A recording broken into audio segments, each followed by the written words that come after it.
கர்த்தருடைய நாமம் மகிமைப்படுவதாக. இந்த நாளிலும் நாம் பரிசுத்தம் என்கிற தலைப்பிலே கர்த்தருடைய வார்த்தையை சற்று நேரம் நாம் தியானிக்கலாம்.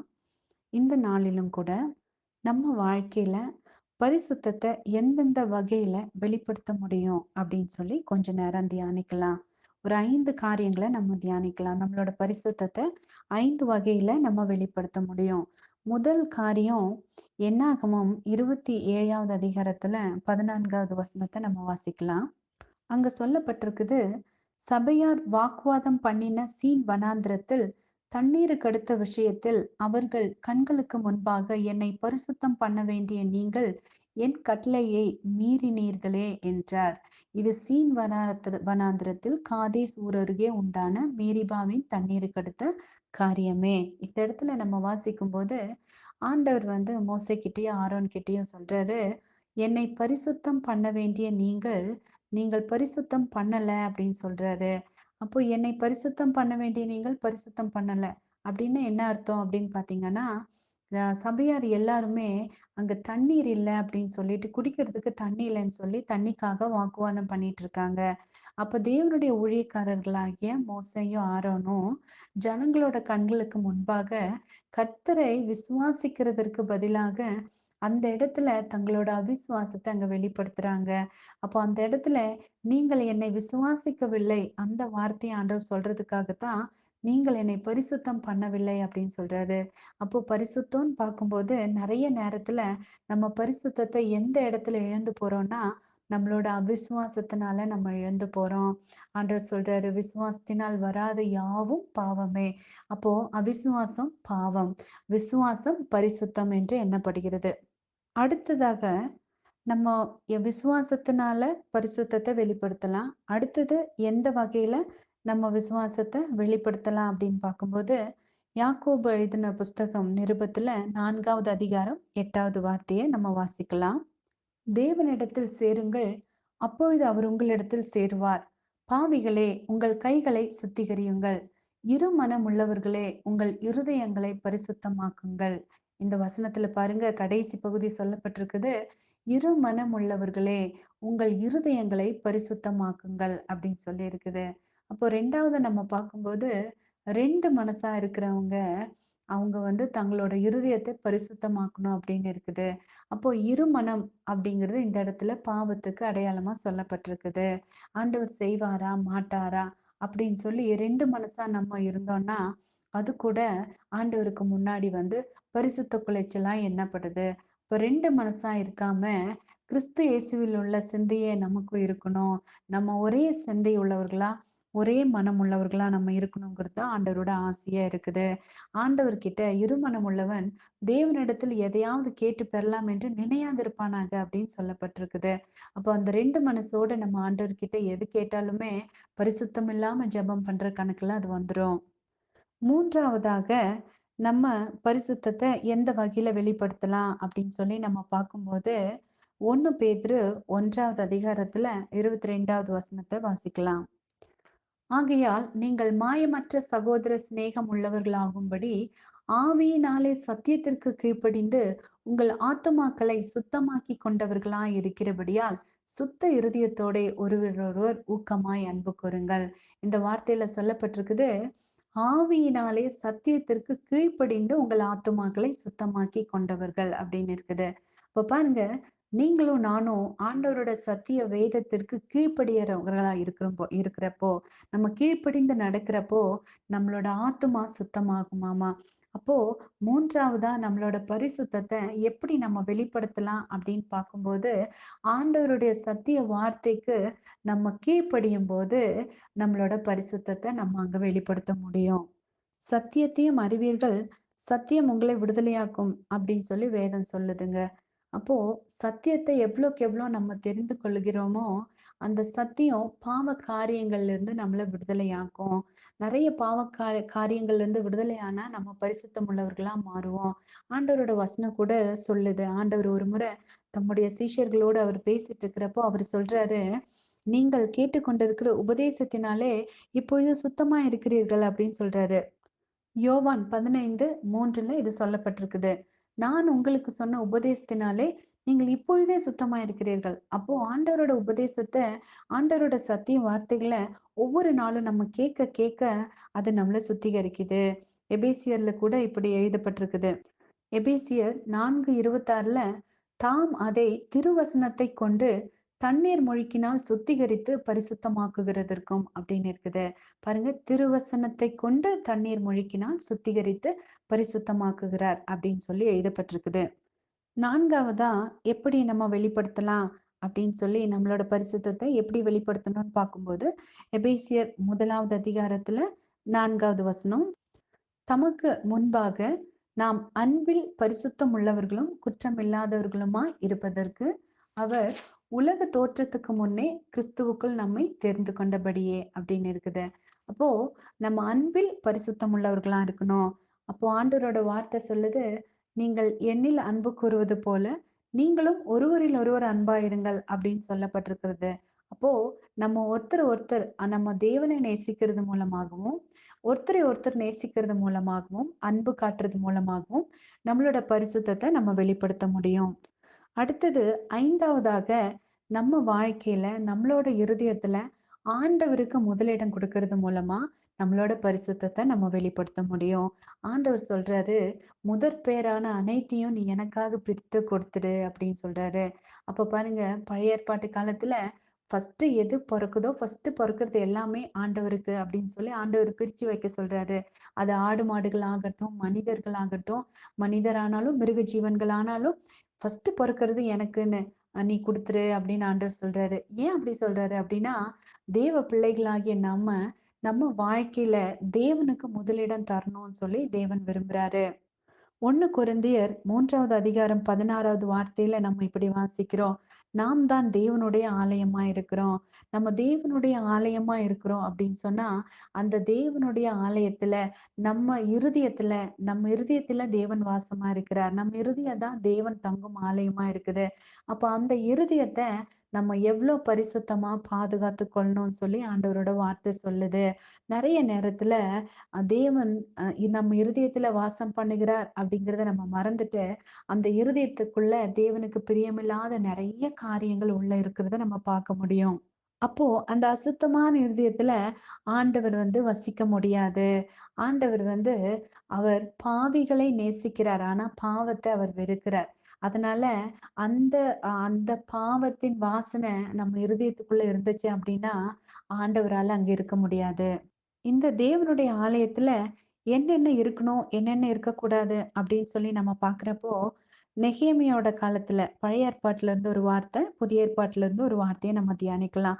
பழைய ஏற்பாட்டுல நெகேமியா 12:27 சொல்லப்பட்டிருக்குது. ஆலயத்துல என்ன இருக்கணும் அப்படின்னு சொல்லி நீங்க கேட்டீங்கன்னா, துதி இருக்கணும், பாடல் இருக்கணும், கைத்தாளம் இருக்கணும், கீத வாத்தியங்கள் இருக்கணும். அங்க நெறைய இன்ஸ்ட்ருமெண்ட்ஸ், மியூசிக் இன்ஸ்ட்ருமெண்ட்ஸ் எல்லாம் இருக்கணும். இதெல்லாம் இருக்க வேண்டிய காரியங்கள். ஆனா, நெகேமியா ஆலயத்த பாருங்க பழுது பார்த்து, அந்த ஆலயத்தின் அலங்கத்தை கட்டி முடித்து, அவர் ஊருக்கு போயிர்றாரு. அவர் திரும்ப மீண்டும் பார்க்கும்போது, ஆலயத்தில இருக்க வேண்டிய காரியங்கள் அங்க இல்ல. தேவையில்லாத, தேவனுக்கு பிரியமில்லாத நெறைய காரியங்கள் அங்க இருந்தத நம்ம வேதத்திலருந்து பார்க்க முடியும். இந்த காரியத்த பார்த்து நெகேமியா ரொம்ப வேதனைப்படுறாரு. ஆலயத்தில, தேவனுடைய ஆலயத்தில ஓய்வு நாள்ல ஜனங்கள் என்னென்னலாம் செஞ்சுட்டு இருந்தாங்க அப்படின்னு சொல்லி நம்ம பார்க்கும்போது, நெகேமியா 13:15ல சொல்லப்பட்டிருக்குது. அந்த நாட்களில் நான் யூதாவிலே ஓய்வு நாளில் சிலர் ஆலைகளை மிதிக்கிறதையும் பாருங்க, ஓய்வு நாள்ல என்ன பண்ணிட்டு இருக்காங்களாமா, ஆண்டவருக்கு முதலிடம் கொடுக்காம அவங்க ஃபேக்டரியில வேலை செஞ்சுட்டு இருக்காங்க. அப்புறம் சிலர் தானிய பொதிகளை கழுதைகளின் மேல் ஏற்றி கொண்டு வருகிறதையும், சர்ச்சுக்கு வர்றாங்க, ஆலயத்துக்கு எப்படி வராங்க அப்படின்னா, தானிய மூட்டைகளை கழுதை மேல ஏற்றி கொண்டு வர்றாங்க. அப்போ எதுக்காக அந்த பொதிகளை சுமந்து கொண்டு வர்றாங்க அப்படின்னா, அதை விற்கிறதுக்காக அவங்க வர்றாங்க. அடுத்ததா திராட்சை ரசம், திராட்சை பழம், அத்திப்பழம் முதலானவைகளின் பற்பல சுமைகளை ஓய்வு நாளிலே எருசலேமுக்கு கொண்டு வருகிறதையும் கண்டு. அப்ப பாருங்க, அத்திப்பழம், திராட்சை ரசம், திராட்சை பழம், அப்புறம் வந்து இந்த சுமைகள இது மாதிரி இன்னும் பற்பல சுமைகள ஓய்வு நாள்ல எருசலேமுக்கு வந்து தேவனுடைய ஆலயத்துக்கு கொண்டு வர்றாங்க. புதிய ஏற்பாட்டுல வந்து இப்போ நம்ம தான் தேவனுடைய ஆலயமா இருக்கிறோம். அப்போ இந்த பல்வேறு சுமைகளோடு நம்ம இருதயத்துல பல்வேறு காரியங்களை நிறைத்து கொண்டு நம்ம தேவனை தேடுறப்போ தேவன் நமக்கு வெளிப்படுவாரான்னா நிச்சயமா வெளிப்பட மாட்டார். அப்போ இவங்க அதெல்லாத்த கொண்டு வந்து அது மட்டும் இல்ல, அவங்க தின்பண்டங்கள் எல்லாம் கூட கொண்டு வராங்களாமா. அவர்கள் தின்பண்டம் விற்கிற நாளை பற்றி அவர்களை திடசாட்சியாய் கடிந்து கொண்டேன். இதெல்லாத்த பார்க்கிற அவரு வேதனைப்பட்டு ஒரு இடத்துல வந்து அவர் படுறாரு. இன்னொரு இன்னொரு கட்டத்துல அவங்கள வந்து அவரு திட சாட்சியாய் கடிந்து கொண்டேன் அப்படின்னா, இனிமே இப்படி நடக்கக்கூடாது. இப்படி செய்யக்கூடாதுன்னு சொல்லி ரொம்ப ஸ்ட்ராங்கா அவர் வந்து கடிந்து கொண்டார் அப்படின்னு சொல்லி அங்க இருக்குது. அது மட்டும் இல்ல 16வது வசனம் சொல்லுது, மீனையும் சகலவித சரக்குகளையும் கொண்டு வந்து சர்ச்சுக்கு எப்படி வரணுங்க? பாட்டு புக் எடுத்துட்டு வரணும். அங்க வந்து சர்ச்சுல வந்து தேவையான காரியங்கள ஆண்டவர ஆராதிக்க தேவையான இன்ஸ்ட்ருமெண்ட்ஸ் கொண்டு வரலாம். நம்ம வேதாகமத்த கொண்டு வரலாம். ஆனா, அங்க என்னத்த கொண்டு வராங்கன்னா, மீனையும், சகலவித சரக்குகளையும் கொண்டு வந்து ஓய்வு நாளில யூதா புத்திரருக்கும், எருசலேமில் இருக்கிறவர்களுக்கும், அ அங்க குடியிருக்கிறவங்களுக்கும் விற்கிற சில தீரியரும் உள்ளே குடியிருந்தார்கள். அவங்க எங்க இருக்காங்களாமா? அந்த தீரியர், அந்நியர்கள் எங்க இருக்கிறாங்கன்னா, சர்ச்சுக்குள்ள இருக்கிறாங்க. அத கொண்டு வந்து அவங்க விக்கிறதுக்காக முன்னாடியே வந்து அங்க ஸ்டே பண்ணி, அங்க பிசினஸ் பண்றதுக்காக, அங்க வியாபாரம் பண்றதுக்காக அவங்க ஸ்டே பண்ணி இருக்காங்க. அப்போ இதெல்லாத்த பார்த்த நெகேமியா வந்து, "ஏன் இப்படி இத பரிசுத்த குலைச்சலாக்குறீங்க?" அப்படின்னு சொல்லி அவர் வந்து திட்டுறாரு. "உங்கள் பிதாக்கள் இப்படி செய்ததுனால தானே ஆண்டவர் வந்து எல்லா தீங்கையும் அவர்கள் மேல வரப்பண்ணினார். இந்த நகரத்தின் மேல வரப்பண்ணினார். நீங்களும் ஏன் இந்த தப்ப செய்றீங்கன்னு?" சொல்லி அவரு ரொம்ப அவர் வந்து கத்துறாரு. அவர் வந்து கடிந்து கொள்றாரு. அப்போ இத பார்க்கிறப்போ அப்போ ஆலயத்துக்குள்ள என்னென்ன இருக்கணுமோ, இருக்க வேண்டிய விஷயங்கள் அங்க இல்ல. நெறைய மோசமான காரியங்கள் அங்க இருந்தத நம்ம பார்க்க முடியும். அப்போ நெகேமியா என்ன பண்றாரு, அவரு வந்து இவங்கள எல்லாத்தையும் தொரத்தி விடுறாரு. அப்போ வந்து அவங்கள தொரத்தி விட்டுட்டு, சகலவித வர்த்தகரும், சகலவித சரக்குகளை விற்கிறவர்களும் 2 தரம் எருசலேமுக்கு புறம்பே தங்கினார்களாமா. அப்போ வந்து அவங்க ஒரு 2 டைம் என்ன பண்றாங்க அப்படின்னு சொன்னா, ஒரு 2 டைம் அவங்க வந்து எருசலேமுக்கு புறம்பே வந்து அதுவும் அந்த அலங்கத்துக்கு பக்கத்திலேயே அவங்க வந்து ஸ்டே பண்றாங்க. அப்போ இவரு அத போய் பார்த்துட்டு, "நான் உங்கள போக சொன்னேன்ல, நீங்க இன்னும் போகலையா?" அப்படின்னு சொல்லி, "இதுக்கு அப்புறம் நீங்க இங்க தங்குறத பார்த்தேன்னா, உங்க மேல நான் கை போடுவேன்" அப்படின்னு சொல்றாரு. "அப்படின்னா உங்கள அடிச்சிருவேன்" அப்படின்னு சொல்லி, அவர் வந்து அடிச்சு விரட்டுற வேலைய வந்து அங்க பண்றாரு. அப்போ நான் அடிச்சிருவேன் அப்படின்னு சொன்னா, அவர் வந்து கையோங்கி அவங்கள மிரட்டுறாரு. அப்போ இத பார்க்கும்போது இன்னைக்கு நம்ம வாழ்க்கையில கூட, நம்ம தேவனுடைய ஆலயமா இருக்கிற பட்சத்துல, எந்தெந்த காரியங்கள் தேவனுக்கு பிரியமில்லாததெல்லாம் நம்ம இருதயத்துல ஆளுகை செய்தோம், அத வந்து ஆண்டவரோட வார்த்தையினால நம்ம அடிச்சு விரட்டணும். அத விரட்டாம ஆண்டவரோட நம்ம உறவாட முடியாது. ஆண்டவருக்கு முதலிடம் கொடுக்க முடியாது. இதே காரியத்த புதிய ஏற்பாட்டுல ஏசாமி செய்யறத நம்ம பார்க்க முடியும். மத்தேயு, மார்க்கு, லூக்கா, யோவான். இந்த 4 புஸ்தகங்களிலுமே இந்த சம்பவங்கள் வந்து ஒரு காரியம் வந்து அங்க எழுதப்பட்டிருக்குது.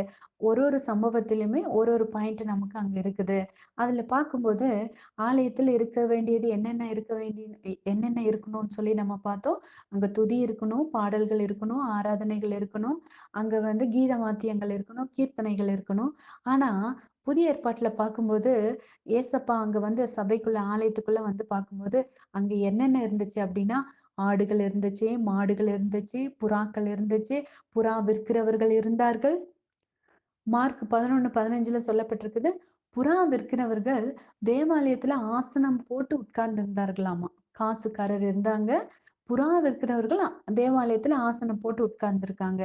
இன்னைக்கு அ நம்ம தேவனுடைய ஆலயம் அப்படின்னு சொல்லி பார்க்கிறப்போ, நம்ம வாழ்க்கையில ஆண்டவருக்கு தான் சிங்காசனம் அமைக்கணும். நம்மளோட இருதயத்துல தேவன் தான் ஆசனம் அமைத்து உட்காரணும். தேவனோட சிங்காசனம் இருக்க வேண்டிய இடத்துல இன்னைக்கு நம்ம எந்த காரியத்த வச்சிருக்கோம்? நம்ம வாழ்க்கையில தேவனுடைய ஆலயமாக திகழக்கூடிய நம்ம எந்த காரியத்த ஆசனம் போட்டு உட்கார வச்சிருக்கிறோம் அப்படின்னு சொல்லி நம்ம கொஞ்சம் யோசிக்கணும். அது மட்டும் இல்ல மார்க் 11:16ல சொல்லப்பட்டிருக்குது. தேவாலயத்தின் வழியாக தின்பண்டங்கள் எல்லாம் கொண்டு போகப்பட்டன. பாருங்க தேவாலயத்துக்கு உள்ள உள் வழியா பாருங்க, ஒரு ஆள் வந்து இங்க வந்து பஜ்ஜி, போண்டா விக்கிற மாதிரி தின்பண்டங்கள் எல்லாம் இந்த பக்கத்துல வந்து முறுக்கு, வடைன்னு சொல்லி விக்கிற மாதிரி இவங்க கத்திட்டு வித்துட்டு போறாங்க. எப்படி இருக்குது யோசிச்சு பாருங்க. அதே மாதிரி இன்னொரு பக்கத்துல வந்து பாருங்க, மீன் மார்க்கெட்ல வந்து மீனே மீனே அப்படின்னு சொல்லி வகை வகையான மீன சொல்லி கூவுற மாதிரி இன்னொரு பக்கத்துல அங்க வந்து மீனே மீனேன்னு சொல்லி அங்க கத்திட்டு இருக்கிறாங்க. அப்போ ஒரு பக்கத்துல அங்க கூவுறாங்க, இன்னொரு பக்கத்துல தின்பண்டங்கள கூவி கூவி வித்துட்டு இருக்கிறாங்க. இத பார்த்த உடனே ஆண்டவர் என்ன பண்றாரு அப்படின்னா, அப்படியே பக்கத்துல இருந்து ஒரு கயிறு எடுத்து அத சவுக்கு பண்ணி, ஆண்டவர் அது எல்லாத்த அடிச்சு விரட்டுறாரு. காசுக்காரருடைய பலகைகளை கவிழ்த்து போடுறாரு. புறா விற்கிறவர்களுடைய ஆசனங்களை கவிழ்த்து போட்டு, அங்க லூக்கா 19:45 சொல்லப்பட்டிருக்கிறது, விற்கிறவர்களையும், கொல்லுகிறவர்களையும் புறம்பே ஆண்டவர் துரத்தினார் அப்படின்னு சொல்லி இருக்குது. ஆண்டவர் அடிச்சு தொரத்துறாரு. அப்போ இதெல்லாம் எத குறிக்குது அப்படின்னா பாருங்க, நம்ம தேவனுடைய ஆலயமா இருக்கோம். நம்மளோட வாழ்க்கையில இப்ப நெறைய காரியம் ஆளுகை செஞ்சுட்டு இருக்குது. அதுலயும் ஃபர்ஸ்ட்டு முதலிடத்துல இருக்கிறது எதுன்னா, எல்லாரோட வாழ்க்கையிலும் இன்னைக்கு செல்ஃபோன் தான். செல்ஃபோனு, வாட்ஸ்அப்பு, ட்விட்டரு, இன்ஸ்டாகிராம் சொல்லிட்டு பாருங்க, நெறைய ப்ரோகிராம். இதுல வந்து விற்கிறவர்கள், கொள்ளுகிறவர்கள் அப்படிங்கிற மாதிரி 2 பக்கமும் இந்த எல்லாமே இந்த ஃபோனுக்குள்ள இருக்குது. நெறைய பொல்லாத காரியங்கள் எல்லாம் இருக்குது. தேவனுடைய ஆலயமான நம்ம இருதயத்துக்குள்ள நல்ல காரியங்கள நம்ம நெறச்சு வச்சிருக்கோமா? அல்லது வந்து யூடியூப் மூலமா, டிவி ப்ரோகிராம் பார்க்கறது மூலமா நெறைய பொல்லாத காரியங்கள நம்ம நெறச்சு வச்சிருக்கோமா? நம்ம இருதயத்துல என்ன வியாபாரம் நடந்துட்டு இருக்குது? உண்மையாவே நம்ம தேவனுடைய ஆலயமா இருக்கிறோமா? ஆண்டவருக்கு முதலிடம் குடுக்குறோமா? அப்படிங்கிறத நம்ம யோசிச்சு பார்க்கணும். ஒருவேள மற்ற காரியங்கள் நம்ம வாழ்க்கைய ஆளுகை செய்தது அப்படின்னா, அ அங்க நெகேமியா வந்து அங்க விரட்டுனது போல, இங்க புதிய ஏற்பாட்டுல வந்து ஏசாமி விரட்டுனது போல, சவுக்கு எடுத்தது போல, நம்ம வாழ்க்கையில சில நேரங்கள்ல நம்ம இருதயத்தை ஆளுகிற பொல்லாத காரியங்கள சவுக்கெடுத்து நமக்கு நாமே சவுக்கெடுத்து அத விரட்டி அடிக்கணும். அப்படி அடிச்சு விரட்டும்போது தான் அது வெளிய போகும். இல்லாட்டி அப்படி போகாது. நெகேமியாவோட காலத்துல பாருங்க, நெகேமியா வந்து நான் அடிச்சு விரட்டிருவேன் அப்படின்னு சொல்லி மிரட்டுறப்ப தான் அது போச்சு பாருங்க. அவங்கெல்லாம் போனாங்க அந்த சீரியர்கள். இல்லன்னா அந்த வியாபாரக்காரர்கள் எங்கேயாவது சந்தர்ப்பம் கிடைக்குமா? ஒரு சின்ன கேப் கிடைக்குமா? உள்ள போயிரலாமான்னு சொல்லி அவங்க அந்த அலங்கத்துக்கு பக்கத்திலேயே அவங்க வந்து குடில் போட்டு, அங்கேயே அவங்க வந்து உட்கார்ந்துட்டு இருந்தாங்க. ஏன்னு சொன்னா, யாராவது ஒருத்தர் நம்ம பொருள கேட்டு வாங்குவாங்க போல அப்படின்னு சொல்லி அவங்க ரெடியா இருந்தாங்க. அதே போல தாங்க இன்னைக்கு இந்த வார்த்தைய கேட்டுக்கொண்டு இருக்கிற உங்களோட வாழ்க்கையில கூட பிசாசு வந்து சந்தர்ப்பத்த தேடிட்டு இருக்கிறான். ஒரு சின்ன கேப் கிடைச்சா போதும், உன்னோட வாழ்க்கைக்குள்ள மீண்டும் வந்து வெளிய போன பிசாசு 7 பிசாசு கூட்டிட்டு வர்ற மாதிரி, எப்படியாவது உன்னோட வாழ்க்கைக்குள்ள புகுந்து, தவறான காரியங்கள கொண்டு வந்து, உன்னோட வாழ்க்கைய பாழடிக்கக்கூடிய எல்லா காரியத்தையும் செய்றதுக்கு அவன் ரெடியா ஆயத்தமா இருக்கிறான். எப்ப நீ கூப்பிடுவியான்னு சொல்லி கேட்டு பார்த்துட்டு இருக்கிறான். அந்த சந்தர்ப்பத்த பார்த்துட்டு இருக்கிறான். உன்னோட கையில ஆண்டவர் குடுத்த சவுக்க எடுத்து அத விரட்டலன்னா, அது வந்து மீண்டும் மீண்டும் உன்னோட வாசல் கிட்டயே பாவம் செய்கிற ஆத்துமா சாகும்ன்னு சொல்லுது ஒரு வசனம். அப்புறம் உன் பாவம் வாசற்படியில படுத்திருக்கும் அப்படின்னு சொல்லி இன்னொரு வசனம் சொல்லுது. இப்ப பாருங்க, ஒரு மனுஷன் பாவம் செஞ்சான்னா, அந்த பாவம் அவனோட ஆத்துமாவை தொடர்ந்து பிடிக்குமாமா. அது மட்டும் இல்ல வாசற்படியிலே இருக்குமாமா. அப்போ அது பாம்பு மாதிரி படுத்துட்டு இருக்கும். அத நம்ம அடிச்சு விரட்டலன்னா, நெகேமியா அடிச்சு விரட்டுறப்போ, அதுக்கப்புறம் அவங்க வரலையாமா. ஓய்வு நாள்ல எதையும் விக்கிறதுக்கு வரல அப்படின்னு சொல்லி எழுதப்பட்டிருக்குது. நீங்களும் நானும் பிசாசினோட கிரியைகளை விரட்டும்போது, அவன் நம்ம பக்கத்துல வர முடியாது. ஒருவேளை நம்ம இடம் கொடுத்தோம்னா, நெறைய காரியங்கள வந்து அவன் கொண்டு வந்து நம்மளோட இருதயத்த வியாபார வீடா மாத்திருவான். ஒரு நாளும் நம்மை நாமே பரிசுத்தப்படுத்த முடியாது. ஆனா, ஆண்டவரோட வார்த்தைய ஒவ்வொரு நாளும் கேட்க கேட்க, நம்ம வந்து நம்ம பரிசுத்தமாகிக் கொண்டே வர்றோம். இத ஒரு இடத்துல இந்த மாதிரி ஒரு சின்ன கதைய வந்து நான் வாசிச்சேன். அதாவது ஒரு சம்பவத்த கேள்விப்பட்டேன். அ ஒரு வயசான தாத்தா, எப்ப பாரு அவர் வேதத்த வாசித்து கொண்டே இருந்தாரு. அப்ப அங்க ஒரு வாலிபன் வந்து காலையில பார்த்தாலும் இந்த தாத்தா வேதத்த வாசிக்கிறாரு. ஈவினிங் பார்த்தாலும் இந்த தாத்தா வேதத்திலேயே இருக்கிறாரு. இவரு "அப்படி என்ன தாத்தா இதுக்குள்ள இருக்குது? எப்ப பாரு இத வாசிச்சுட்டே இருக்கீங்களே!" அப்படின்னு சொல்லி கேட்டாராமா. அப்போ "இப்படி வாசிக்கிறீங்களே, இதுல உங்களுக்கு என்ன லாபம்?" அப்படின்னு சொல்லி கேட்கிறப்போ, அந்த தாத்தா வந்து இந்த பையனுக்கு எப்படி இதனோட விளக்கத்த சொல்லணும் அப்படின்னு சொல்லிட்டு, "சரி இங்க வாப்பா" அப்படின்னு சொல்லி சொல்லி கூப்பிட்டாராமா. அந்த பையன் வரப்போ பக்கத்துல ஒரு கூடையில வந்து கறி வந்து நிரப்பப்பட்டிருந்ததாம்மா. அப்ப அந்த கறி கூடைய தாத்தா எடுக்க சொன்னாராம்மா. "அந்த கறிய கொட்டிட்டு, அந்த கறி கூடைய நீ எடுத்துட்டு வா தம்பி" அப்படின்னு சொன்னாராம்மா. அவரு எடுத்துட்டு வந்தப்போ, "நீ ஒரு குடம் தண்ணி புடிச்சிட்டு வா பைப்ல இருந்து" அப்படின்னு சொல்லி சொன்னாராம்மா. அப்போ தண்ணி புடிச்சிட்டு வரப்போ, "இப்ப இந்த கூடையில நீ ஊத்து" அப்படின்னு சொன்னாராம்மா. "கூடையில தண்ணி ஊத்துனா நிக்குமா தாத்தா? நீங்க கூடையில ஊத்த சொல்றீங்க" அப்படின்னு சொல்லி கேட்டாராம்மா. "பரவால்ல நீ ஊத்துப்பா" அப்படின்னு சொன்னாராம்மா. அப்ப அவரு ஊத்துனாராம்மா. மறுபடியும் வந்து கொஞ்ச நேரம் கழிச்சு வர்றப்போ, "மறுபடியும் நீ தண்ணி எடுத்துட்டு வந்து ஊத்து" அப்படின்னாராம்மா. அவர் மறுபடியும் அதே தண்ணீய ஊத்துனாராம்மா. அதே மாதிரி தாத்தா வந்து, "நீ இன்னும் ஒரு 4, 5 குடம் எடுத்துட்டு வந்து ஊத்து" அப்படின்னு சொல்லி அ சொன்னப்போ, அந்த பையன் தொடர்ந்து அத ஊத்திட்டு இருக்கிறப்போ, அதுக்கப்புறம் "நீ அந்த கூடைய நீ நல்லா பாரு" அப்படின்னு சொன்னாராம்மா. அந்த கூடையில தண்ணி நிக்கல தான். ஆனா பாரு அந்த கூடையில கறி ஒண்ணுமே இல்ல. அங்க இருந்த கறி எல்லாமே போச்சு, கரை எல்லாமே போச்சு அப்படின்னு அவர் சொன்னாராமா. அப்போ அந்த பையனுக்கு அப்பதான் விளங்கிச்சாமா. ஆமா, தாத்தா என்ன சொல்ல வர்றாரு அப்படின்னு சொல்லி. வேதத்துல ஒ ய ஒவ்வொரு நாளும் வேதத்த வாசிக்க வாசிக்க நெறைய காரியங்கள நம்ம கற்றுக்கொள்ள முடியாது. ஆனா, ஒவ்வொரு நாளும் ஆண்டவரோட வார்த்தை தண்ணீர் முழுக்கு போல நம்ம வாழ்க்கையில வந்து தண்ணீர்னால நம்மள சுத்திகரிக்கிறது போல, ஒவ்வொரு நாளும் ஆண்டவரோட வார்த்தைய கேட்க கேட்க கேட்க கேட்க அது நம்மள சுத்திகரிச்சுட்டே வருது. ஒரு நாள் அந்த கறிக்கூடையில இருந்த கறியெல்லாம் போனது போல, நீங்களும் நானும் ஆண்டவர்கிட்ட நம்ம போய் நிக்கிறப்போ, முழுமையான பரிசுத்தத்த அடைந்தவர்களா நம்ம போய் நிக்க முடியும். நம்மகிட்ட நீதி இல்ல, நம்மகிட்ட பரிசுத்தம் இல்ல. ஒவ்வொரு நாளும் ஆண்டவருடைய நீதியும், ஆண்டவரோட பரிசுத்தமும் தான் நம்மள பரிசுத்தமாக்குது. இதை உணர்ந்தவர்களா ஆண்டவர் சமூகத்துல நம்மள ஒப்படைச்சு ஜெபிக்கலாம். ஆண்டவரே, இந்த அருமையான வேலைக்காக நன்றி. உம்முடைய வார்த்தைக்காக நன்றி. உம்முடைய வார்த்தையை கேட்ட பிள்ளைகள், ஆண்டவரே, இன்னைக்கு எங்களோட வாழ்க்கையில அப்பா பரிசுத்தத்தை எந்தெந்த விதங்களில வெளிப்படுத்த முடியும்னு சொல்லி நாங்க தியானிச்சோம். எங்கள் விசுவாசத்தின் மூலமாக ஆண்டவரே, கிறிஸ்துவின் சிந்தையை தரித்துக் கொண்டவர்களா இருக்கிறது மூலமா, சத்தியத்துக்கு கீழ்ப்படிகிறது மூலமா, அன்பின் மூலமாக, தேவனுக்கு முதலிடம் கொடுக்கிறது மூலமாக, எங்களுடைய பரிசுத்த குணத்தை வெளிப்படுத்தி, ஆண்டவரே உம்மிடத்திலே நாங்கள் கிட்டி சேர எங்களுக்கு உதவி செய்யுங்க.